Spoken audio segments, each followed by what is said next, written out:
হচ্ছে পান্তা ভাত। আচ্ছা বলো। সবাইকে নববর্ষর শুভেচ্ছা। আর তোমার আর আমার মতো কি করবে? ওই আনন্দ করবে। বলো। তোমার জন্য আনন্দ করবে। দেখি হাইফাই করি তো আমরা। ওকে আই যাও, তুমি তাহলে যাও, আমি একটু কথা বলি। বাই বাই বলে দাও। Bye bye.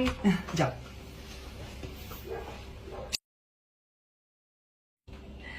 নববর্ষ তো বাঙালির ঐতিহ্যকে বয়ে আনে, আর বাঙালির ঐতিহ্যের সাথে মিশে থাকে ইলিশ, পান্তা ইলিশ। তো সেই জায়গা থেকে আমার ছোট্ট একটু আয়োজন, একটু পরেই ইফতার।